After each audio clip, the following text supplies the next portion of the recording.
Hello, everyone. Nice to meet you again. This is the virtual guide tour in La ESO's La Silla Observatory. My name is Farid Char. I have been one of the tourist guides of Paranal Observatory for more than 10 years, and I will be in charge of this virtual experience. Um, I am not alone. I am with the producer, Hector Salas. Who are you, Hector? Hi Farid, I'm happy to be here once again. So I'm Hector Salas. I'm a PhD student at the Leibniz Institute for Astrophysics in Potsdam, Germany. I work mostly with topics related to the circumgalactic medium, so that's the environment around galaxies. Today I'm the producer, so I will be changing the pictures, the videos, and I will also be reading all your comments.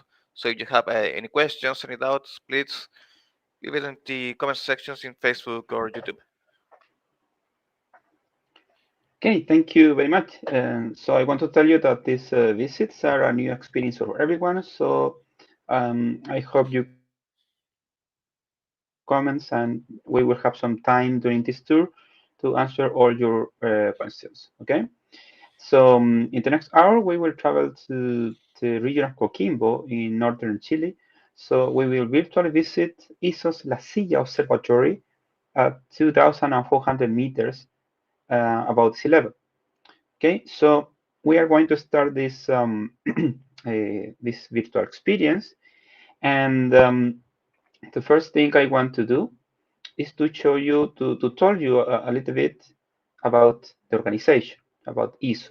Okay, so we have a picture, right, to talk about the. Okay, we we have to mention that ESO is an intergovernmental organization composed by 16 member states. So in your screen, you can see each member states. And in this case, the headquarters of ESO are located in Garching, in Germany.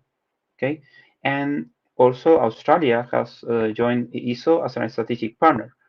So in this case, Chile is the host state.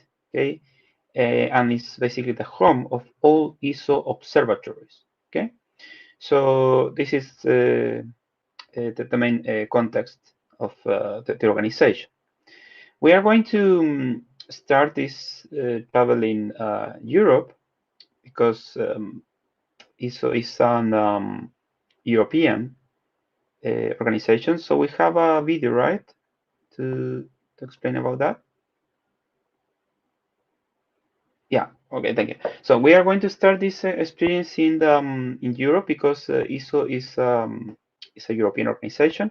So you can see in this map outlined in white. The different ESO member states are located there. And we are going to start this travel here in the Atlantic Ocean. So we are going to travel to the Atacama Desert in the north of Chile with this short animation. So, so basically, in the north of Chile, we have all the telescopes, all the observatories, and now we are going to visit one special place located in the Coquimbo region. So the La Silla Observatory is located basically in the southern tip of the Atacama Desert, and this observatory is located at 2,400 meters above the sea level. So in this place, you will have the opportunity to visit this very important observatory. This is the first observatory built by ESO in Chile. So basically, this was inaugurated in the late 60s. Okay, so La Silla is located at 600 kilometers north of the capital, Santiago, and 150 kilometers north of La Serena. This is the city for the logistics and all the operations for this observatory. You will look at can we show them some kind of overview of the observatory? It's like I'm flying over La Silla. Okay, thank you. This is a general overview of the Silla Observatory. We are doing some kind of this is something like a drone view of the observatory. You can see the different telescopes there. You can see the names of the telescopes. And we are slowly approaching the main and the biggest telescope of this complex. This is the 3.6 meter telescope operated by ESO. We have 10 operative domes in La Silla.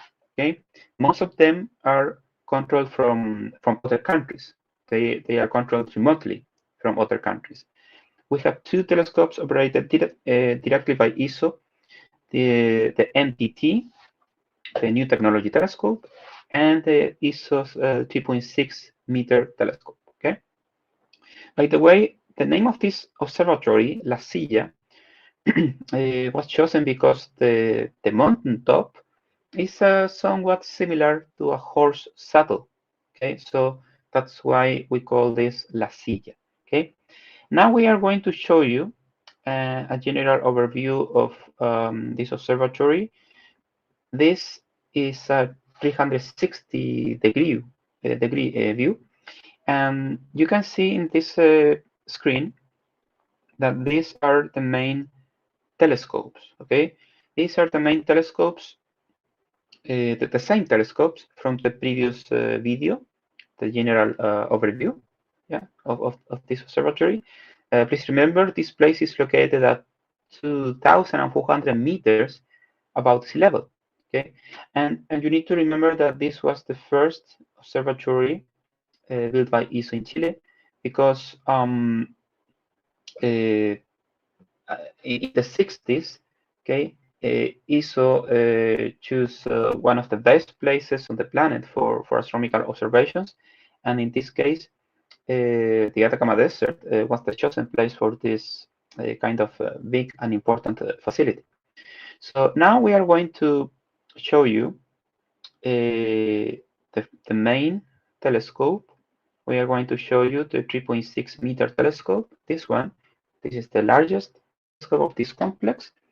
And as you can see, this one has a classical dome, okay?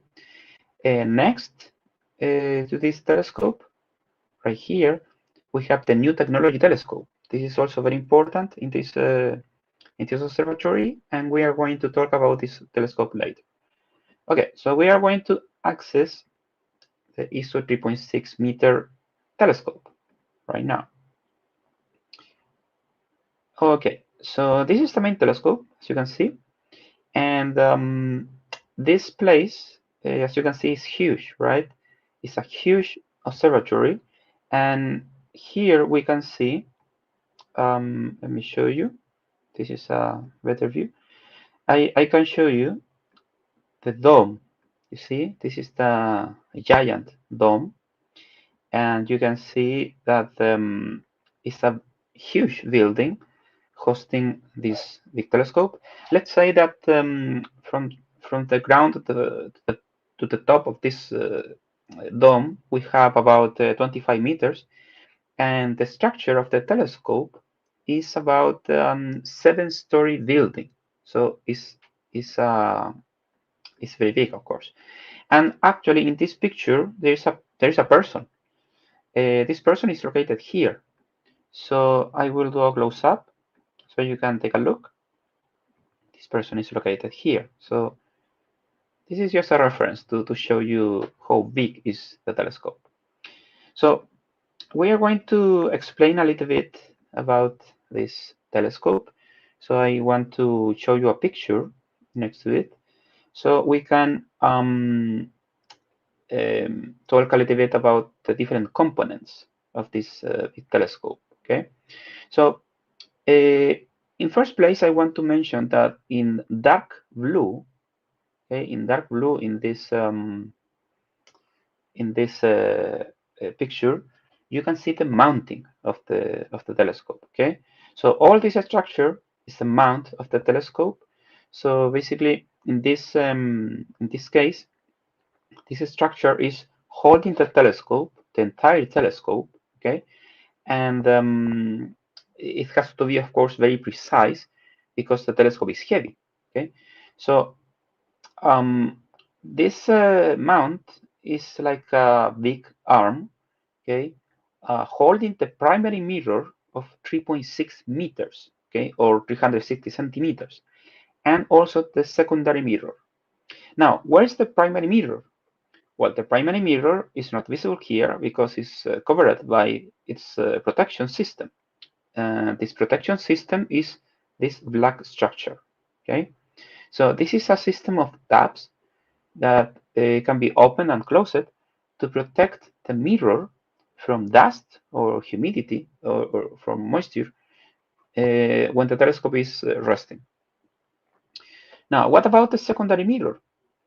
Well, in the structure here, in this structure, in the black structure here, we have the secondary mirror of this telescope. So the secondary mirror is in charge of concentrate the light collected by the primary mirror, and this light will be reflected to the instrument and will be reflected, so the light will be crossing through this hole in the middle.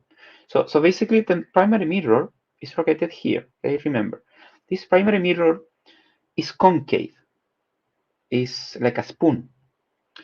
So when the light is going to the primary mirror here, this light will be concentrated and will be reflected to the secondary mirror and will be reflected again, so the light can pass through the hole there and the light will reach the main instrument of the 3.6 meter.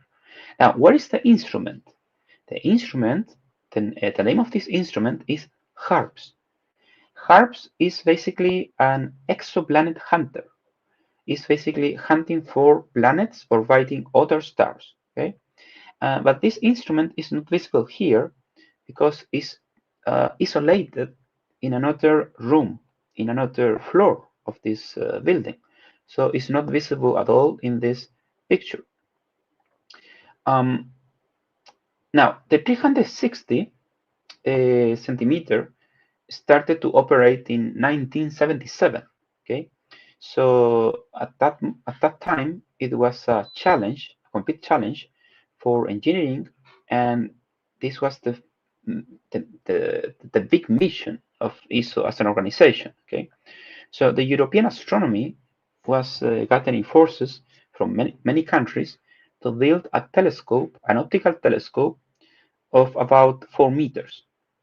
At that time, this was the biggest and more advanced category and size of a mirror, about 4 meters. Okay, so in astronomy, we are using mirrors to analyze the objects. Okay, so the more light we collect, the more we can learn.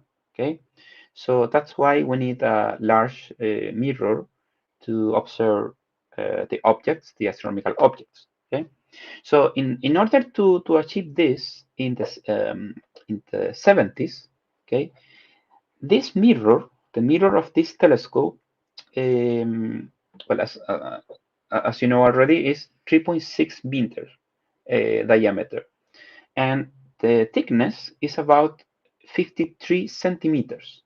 Okay, so this is the thickness of this mirror.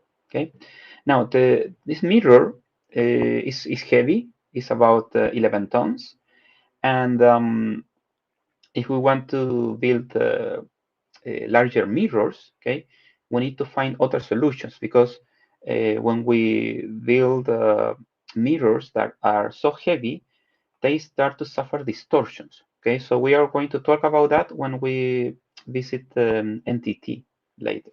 Okay, so do we have an animation, right, about the instrument, Hector?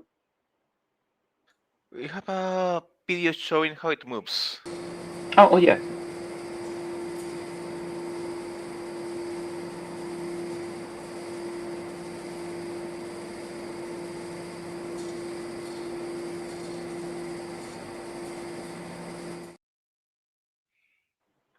Okay, that was the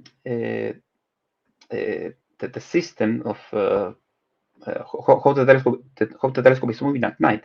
So it's of course very impressive because you need to move the telescope, okay, during the night, and the telescope, is so heavy that you need to move the telescope in some way. So that's why we need a very precise mounting. We need a very precise system to move all this telescope. Okay. Okay. So, but we have a short animation about how the instrument is working, right? Harps, I think.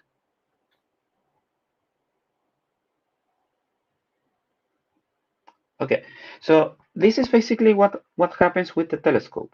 When HARPS is analyzing the light, okay, you can see that this is like an exoplanet orbiting a star. Okay, this is a planet orbiting another star, not our sun. So in this case, this light, I mean the star, okay, will be will have a variation.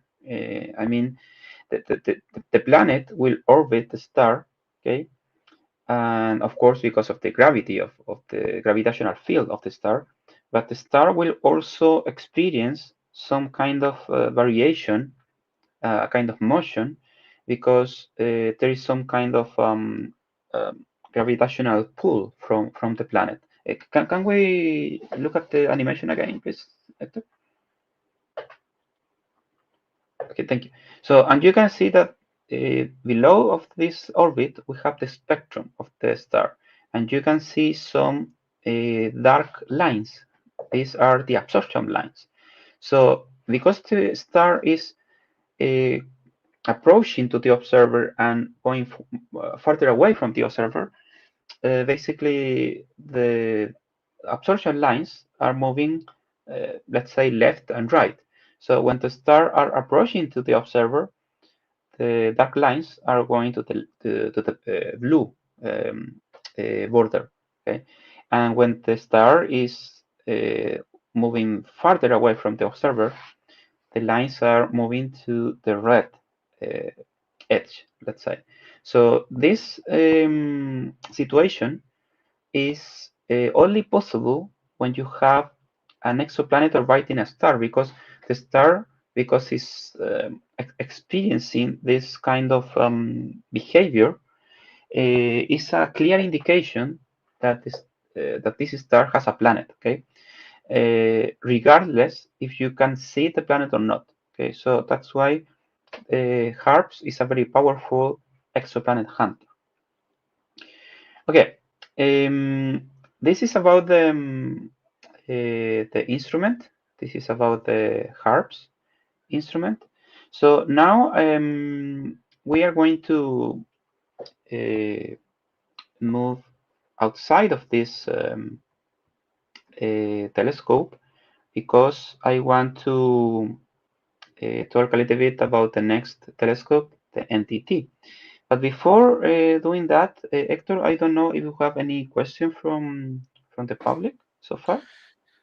Yes, we have some questions and also some greetings from Quincy, who sent us loves. Gerard sent us greetings from Austria. We have Sway Graven. And Gerhard, he has a question. What type is a telescope? Is it a simple Cassegrain or is it an RC? This telescope, well, this is an equatorial mount, the first thing. But the design is, I think it's more like maybe it's a Ritchie Chrétien system. But this is very old, so probably it's a more simple design, not exactly the Ritchie Chrétien. Yeah, well, I'm finding here, I was looking for it. I found it says Cassegrain on the ESO website. Okay, but I think it's more like the first designs of a Cassegrain, right? Yeah, Yeah, because the Richard Chrétien is a different, let's say, version of the Cassegrain.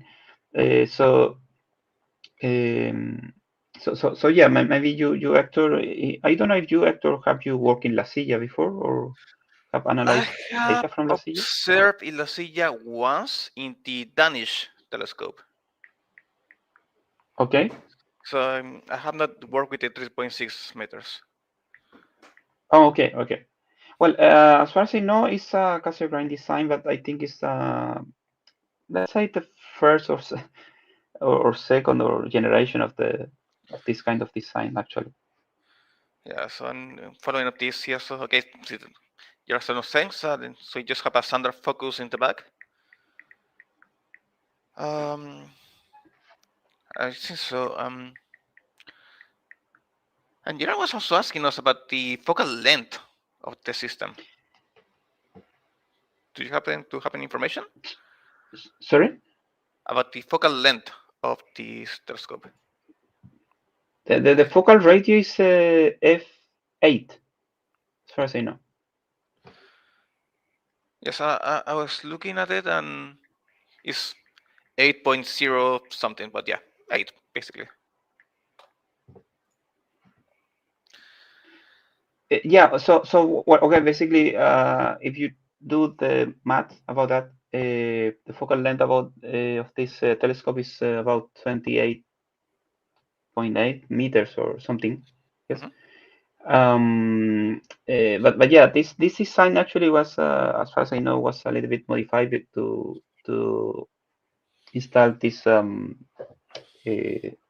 current instrument, because you know the first instrument at this telescope was a little bit different, but right now has harps, and it's a little bit different than the original design, because if you look at that cage, you see this was the place for the original instrument. But right now the other instrument I think is in a different place. But anyway, the focal length of this telescope is 28.8, and focal ratio is f8. Okay. Okay. We are. Oh, do we have another Yeah, we have a couple question? more questions. So Max was Yes. asking about transit or radial velocity. Well, in the case of harps, that would be radial velocity. Yes. Radial velocity is the name of this method or technique when you are trying to analyze the spectrum of light, and you can see this movement of the dark absorption lines. Yeah, and Max was also asking us if these can be controlled at a distance, for example, from France. Well, in the case of the 3.6 and the NTT, you can control the telescope only from the La Silla control room. But you have a lot of other telescopes in La Silla that can actually be controlled from France, from Sweden, from Denmark, and other countries. Because, well, right now, you know, we are talking about very old telescopes, and we are talking about an observatory with less resources. So basically, in order to optimize the use of the resources and to concentrate those resources on the main facilities on the 3.6 and the NTT, other telescopes such as the Danish telescope or other telescopes in La Silla, you can control them from other countries. Okay, I think you can do some observations in the Danish telescope, but I don't know if right now you can still do observations on site, or you are doing Okay, everything remotely. I don't know, uh, Hector, if you can tell me. I used the Danish, the 1.54 meters, I think is in diameter, and that was at the observatory in La Silla. But there is also like a second Danish telescope that is smaller. I think that one is remotely. Oh, okay, understand. Well, Yeah, yes, that's yeah, the yeah. situation. And I do remember that one time you and me we were doing some remote observations from Antofagasta using a telescope that was in La Silla. Yes, very probably. Or Right. I don't remember which one, but yeah, you are correct. We were doing some remote operations from Antofagasta of a Mhm. telescope located in La Silla, physically. Yeah. Okay. Okay. Thank you, Yeah. Doctor. We are going. Just to finish, we had one last question. In the image, we see a white box on top of the secondary mirror. Can you tell us what it is? Or Uh, I I'm not quite sure. Probably this is a new thing. Uh, Maybe they are talking about this thing, right? yeah, I think it's that thing. Uh, no, I really cannot say because uh, well, me and Hector, we are more familiar with the parallel telescopes, but maybe I don't know if this can be something to do with the flat system. Do you think so? Oh, that could be a possibility. Yeah. Yeah. Well, Yeah. anyway, we cannot tell you for sure, but those kind of devices, for example, this one, well, the most important thing, this is not affecting the observations at all. Probably has something to do with maybe with some, I don't know, behavior of the secondary mirror, or maybe something about the flats system. Maybe there's something about the I don't know, calibration about the about the flats. Maybe you can check. Maybe you can check, Hector, if you Yeah. find Well, something I during will this try time, and to maybe see if I find something. yeah, sure. Thank you. Okay, so we are going to move now because we need to move to the next telescope. We need to move to the new technology telescope.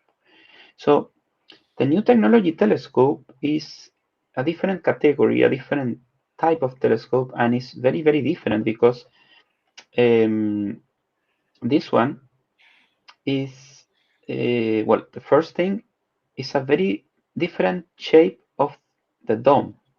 So here we are inside of the NTT, and the NTT dome, the NTT enclosure, is a more compact dome. Okay, the design is an octagonal shape, and there is a system of flaps. Let's say, okay, there is some flaps and some system to avoid turbulence inside of the dome. Okay, now the entity is a little bit more modern because it was inaugurated in 1989, and as I say, the dome is smaller. Okay, but this was basically an evolutionary leap in the construction of telescopes because in this case, it was able to host some instruments in smaller structures, uh, basically more lightweight and much more efficient in terms of the circulation of the air in the interior. So basically, the old and classical domes, such as the 3.6-meter telescope dome, now let's say you can consider that they are, uh, let's say, old-fashioned. Okay, so it's not this is not how we do the typical, sorry, or the most modern uh, domes. Okay, the most modern domes or the most modern enclosures for telescopes are usually very compact, such as the enclosure for the NTT. So in this case, the NTT, even when the enclosure is more compact, the the mirror of this telescope is almost the same size of the 3.6 meter, because this one has a mirror of 3.6, sorry, 3.58 meter diameter. Okay, so it's very similar. Now, the other important thing here is that when this telescope is moving, when this telescope rotates, okay, you need to consider that the system of rotation of the mirror is basically attached to the dome. So when the mirror is spinning around, the telescope is also spinning. So all this structure, the rotation of the telescope is, let's say, um, it was designed in a very special way. So all the dome is spinning, or and the telescope is also spinning. Okay. Now you can see that this telescope looks smaller. Okay, so, of course, because this is a smaller enclosure. So if we have a person standing in front of this telescope, it will look like this size. Okay, so you see a door here as a reference. So the person will be like this size. Okay. Now, as I say, the mirror is here, and the mirror is very similar to the 3.6 meter telescope. In this case, it's a 3.58 meter mirror. It is a concave mirror. It's like a spoon, same style like the 3.6 meter, but there is something else. There is an additional difference. Below of the mirror, there is something. There are some special pistons. We have some devices that the technical name is actuators. So the actuators are a special technology because the actuators are basically um, acting on the mirror to prevent deformations. Because as I told you before, these kind of mirrors are very heavy. Okay, if you remember, the mirror of the 3.6 meter telescope, okay, is heavy. It's like 11 tons, but the mirror of this telescope is only 6 tons. Okay, but even if this mirror has only 6 tons, it's heavy. So in order to prevent any distortions or any deformations of the concave shape of the mirror, we have some actuators located in this area. Okay, so the actuators are going to compensate any distortion. So the actuators are going to push the mirror to preserve the same concave shape all the time. Okay. Now, one last additional information about the mirror. This mirror is only 24 centimeters thick. Okay. Um, and the actuators are 75. We have 75 actuators doing this small, applying this small pressure on the mirror. And by the way, this technology is called active optics because we are doing this kind of active action on the mirror. Okay, so this is basically the logic behind this technology and these devices. Okay. Now, the active optics was developed by ESO, and it represented a technological advancement. And this is right now fundamental for the construction of the next generation of telescopes. I mean, from the category of 10 meters, because right now we have bigger telescopes, such as the Paranal Observatory. Okay, so that's why it's very important to have new techniques like the active optics to help to correct the shape of the mirror and to preserve the same quality of your pictures. Okay. Now, I mean, at the present day, we are using or we are applying active optics in all the modern telescopes, such as the VLT in Paranal, and we expect to apply the same technology in the new biggest telescope on Earth, the Future Extremely Large Telescope, or ELT. Okay. Now, So this is basically what happens here. This is what basically what happens with NTT. Now, by the way, the 3.6 meter telescope and the NTT are not controlled from here. I mean, you don't have the astronomers or the technicians, the scientists working on the telescope. They are working from a separate location. They are working from a control room. So we will show you a short time lapse so you can see how the people are working at night. You can see that we have two main workstations. One workstation is for the NTT and one workstation is for the 3.6 meter telescope. So the workstation to the left is for the NTT and the workstation to the right is for the 3.6 meter telescope. And as you can see, we don't need a lot of people. We need maybe one telescope operator and one astronomer supervising the observations. Okay, so that's what happens here in a normal night. Okay, so this is what happens here. And now, because now you know a lot more about telescopes, I want to invite you to understand more about the main scientific milestones made from all ESO observatories. I mean, from La Silla, Paranal, and Chagnantor. So please pay attention to the following video of the main scientific milestones. Observations with ESO telescopes have led to many breakthroughs in astronomy and, over the years, have been responsible for some truly remarkable findings.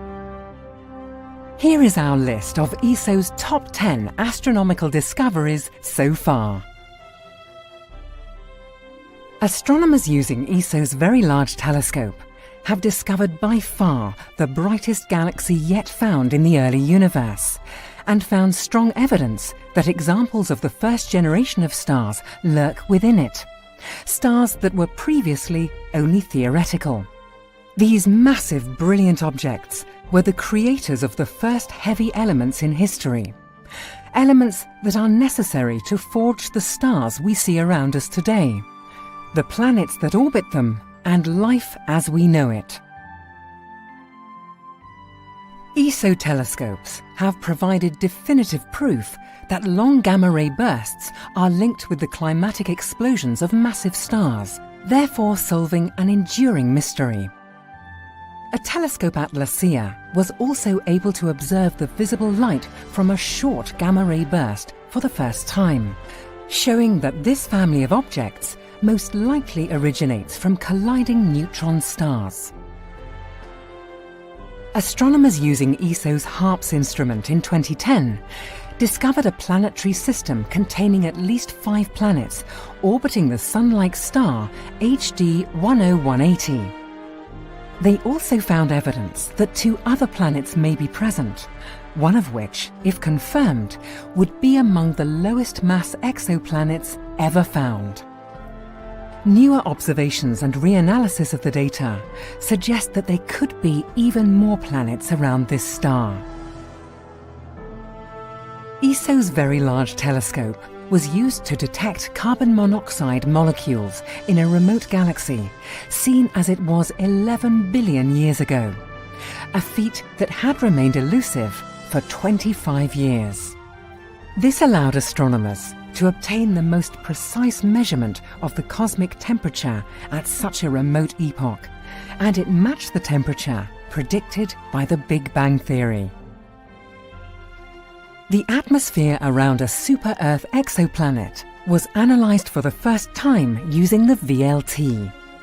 The planet, which is known as GJ1214b, was studied as it passed in front of its parent star, and some of the starlight filtered through the planet's atmosphere. The atmosphere was found to be either mostly water in the form of steam or dominated by thick clouds or haze. Using ESO's VLT, astronomers measured the age of the oldest star known in the Milky Way. At 13.2 billion years old, the star was born in the earliest era of star formation in the universe. Uranium was also detected in a Milky Way star and used as an independent estimate of the age of the galaxy. The VLT obtained the first ever image of a planet outside our solar system.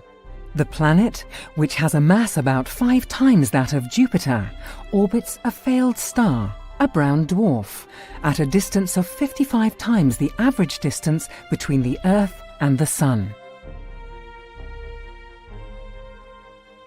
In 2014, ALMA, the Atacama Large Millimeter Submillimeter Array, revealed remarkable details of a solar system that is forming. The images of HL Tauri were the sharpest ever made at sub-millimeter wavelengths. They show how forming planets are vacuuming up dust and gas in a protoplanetary disk. One of ESO's proudest moments came when 2 independent research teams, including ESO staff, arrived at a truly revolutionary finding: that the cosmos is not only expanding, but that it is doing so at an increasing rate. The findings of the separate teams were based on observations of exploding stars, or supernovae, including measurements made from ESO's telescopes at La Silla and Paranal. This discovery was rewarded with the 2011 Nobel Prize in Physics. And finally, several of ESO's flagship telescopes were used in a 20-year study to obtain the most detailed view ever of the surroundings of the monster lurking at the heart of our galaxy, a supermassive black hole. Astronomy is always moving forwards, and ESO's top 10 scientific discoveries are not set in stone.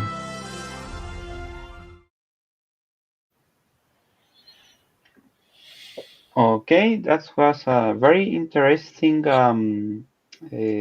top 10 of the main scientific milestones. Okay, so now we have something very special to share with you. We have a night picture from La Silla. This picture was taken next to the NTT, next to the New Technology Telescope. So we are going to explore a little bit.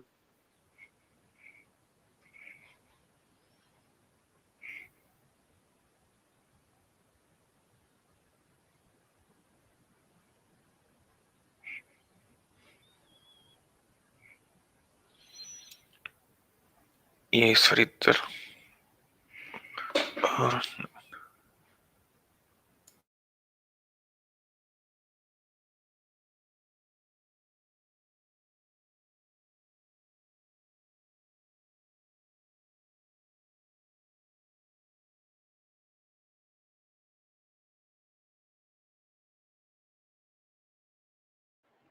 Hector, oh, okay, I have the picture again.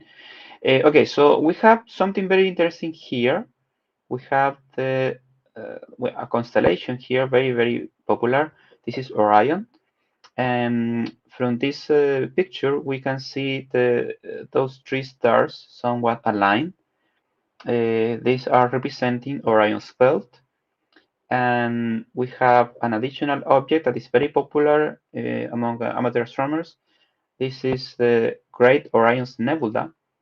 This is basically a star-forming region, and it's very bright. You can see this object with your naked eye.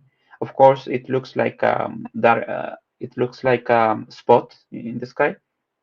And of course, with binoculars or a small telescope, you have a very impressive view. And the most important, all this constellation is visible from both hemispheres. You can see this from the northern hemisphere or the southern hemisphere. So it's possible to observe this from all the world.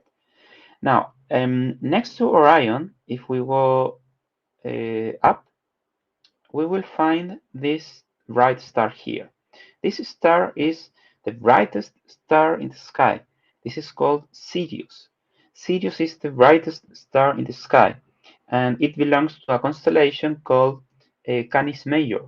So the Canis Major constellation is it represents one of the hunting dogs of Orion. Okay, so basically the constellation of the Sirius star is connected in the mythology to Orion.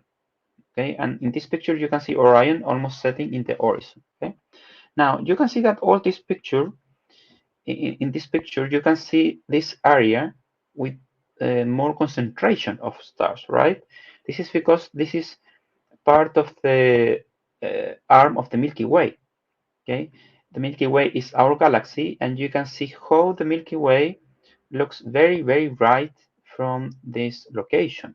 You can see a lot of dark clouds. You can see a lot of dust, a lot of fissures here, deep sky objects. You have some hydrogen nebulas, and etc. So you have a lot of beautiful, beautiful features of the night sky from La Silla. Now I will show you something else from a different perspective. I will show you those dark spots in the sky. This kind of spots are actually galaxies, but the official name of these things are the Magellanic Clouds. So the name refers of the records from Ferdinand Magellan during its circumnavigation of the planet in the 16th century. So at that time, the people have no idea about what a galaxy is. So in the records, those objects were recorded if it were clouds. But we know right now that those objects are galaxies. They are satellite galaxies of the Milky Way. This is the Large Magellanic Cloud, and this is the Small Magellanic Cloud. Okay, and those objects are visible only from the southern hemisphere. So if you want to observe those objects, well, basically you need to be here. You need to be in the southern hemisphere. And something else very interesting to see from here is the Southern Cross. This is the smallest constellation in the sky. You can see the Southern Cross here. This is also visible, also only visible from the southern hemisphere.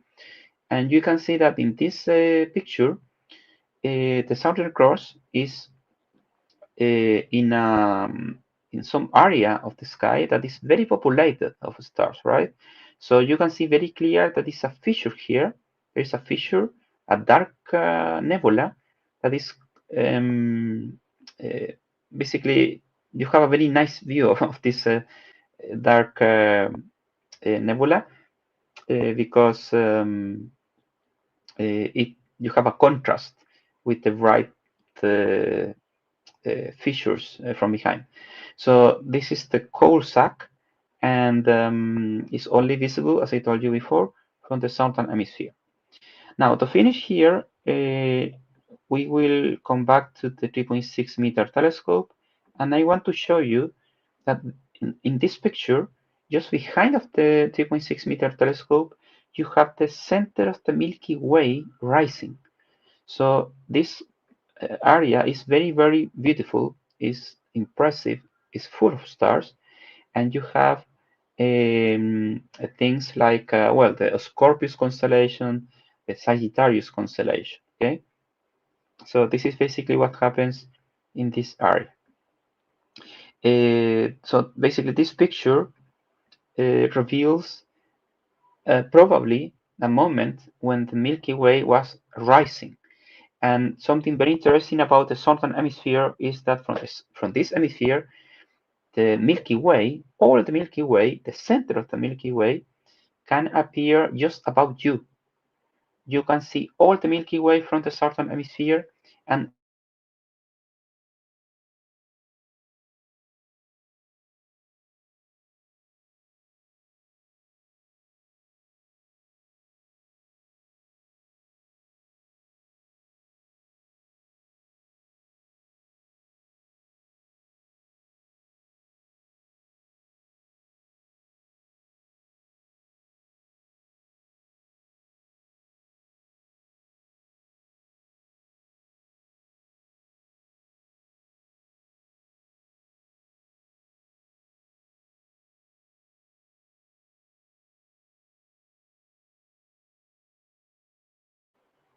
Okay.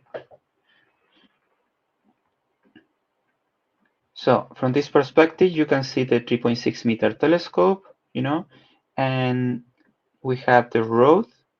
So sorry, we have the telescope here, the telescopes of La Silla, and I will show you the road, La Silla road at night, because you need to use this road to connect to connect all the telescopes, and this road is also connecting to the last stop of this visit, that is the hotel, La Silla Hotel. In the hotel, we have all the scientists or the technicians or the staff because they can rest in this place. They can spend some days here because the people are working by shifts in a shift system. This person, by the way, is the photographer who was in charge of all the pictures you saw during this presentation. So this is the hotel of La Silla. And from this picture, I want to show you, for example, the typical view of winter from the southern hemisphere. So you can see the center of the Milky Way just above you. So it's an impressive, a beautiful picture to show you that a night in the Atacama Desert is a magical experience. Okay, Hector, I don't know if we have some last questions before finishing this tour. Yes, we have a lot of questions actually. Okay, so Jonas, he asked us about the software used for the control of the telescopes. If it is a specific developer for the telescope or some commercial software. Well, maybe in the case of La Silla, you have different versions of different softwares, but I know that usually you are under a Unix environment, probably, and most of of this software is specific for the telescopes, actually, right? Yeah, and not only for controlling the telescope, like the observatory produce custom software to process the images and analyzing the data as well. And as you said, those are Yeah, usually exactly. And software that use some version of Unix, so either Mac or Linux most of the time. yeah, but basically to do the telescope control system is very specific actually, and you need to and you probably will find a telescope control system for every telescope. And this is something like a custom software actually, yes. Okay, so Jonas also asked us about does the active optic reduce the lifetime of the mirror? Well, no, not exactly like that.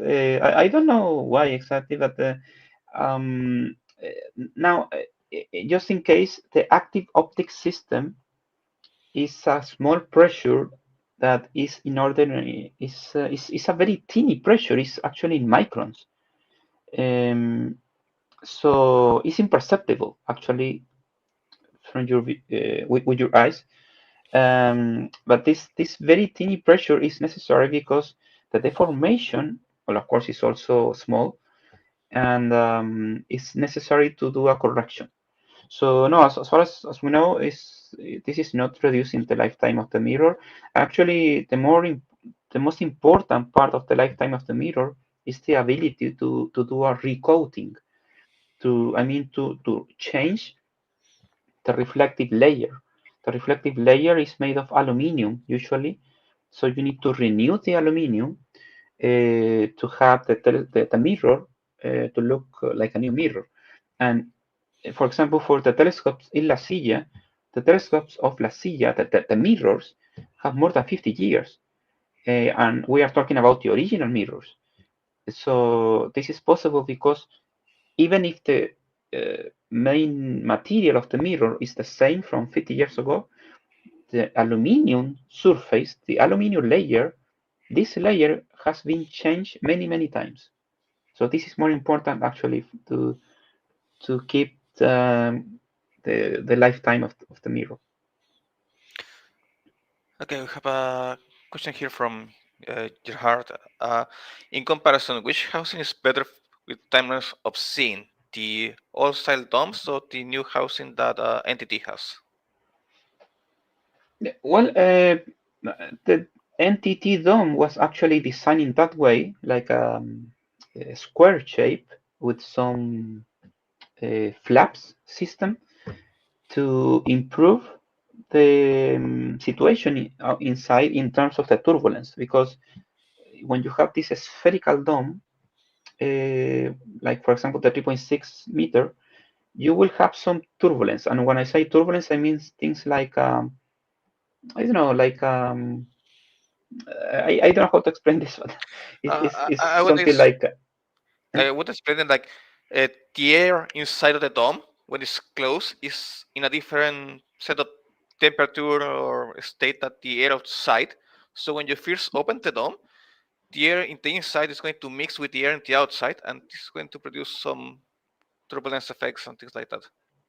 yes, exactly. So basically, the new enclosure type is let's say a little bit better, and that's why the parallel telescopes, much more modern telescopes, they have the same shape, a square shape, not spherical, let's say.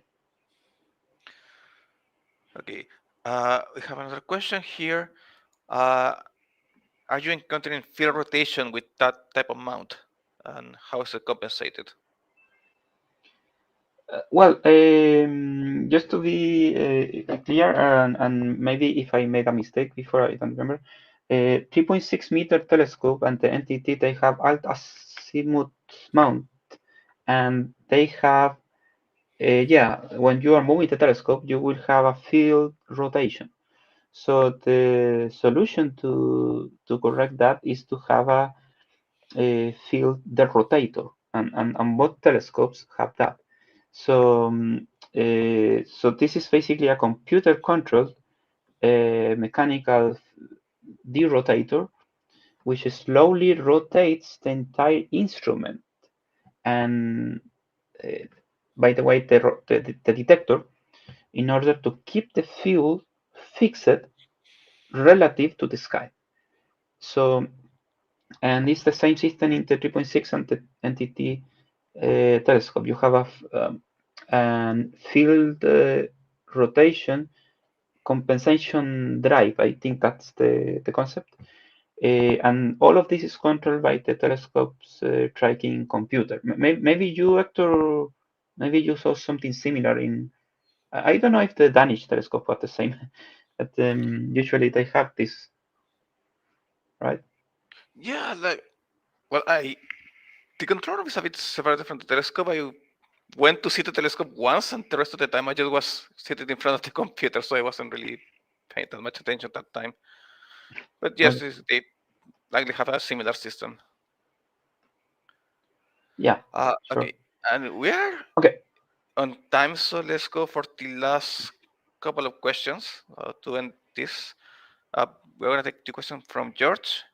Okay, he's the one who was asking about the box on top of the telescope, and I couldn't find the answer, but he also asked that we mentioned maybe a flat system. Can you tell us what a flat system is?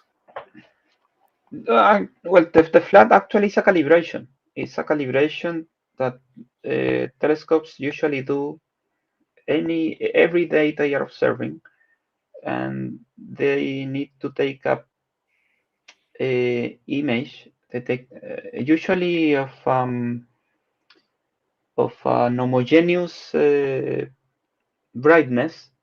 Okay, and in order to achieve that, some observatories are taking a picture of the sky at a very specific time before no, sorry, after the sunset, when the sky is not so dark but it's not so bright, and you have a more or less homogeneous brightness.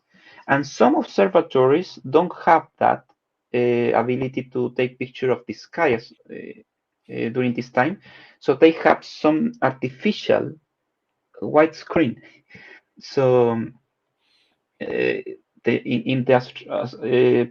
the jargon, you will find expressions like sky flats and dome flats, because for the dome flats you take a picture at the screen inside of the dome, and the flat is basically a picture that will act as reference to later subtract this from the final picture, because in the flat you will just see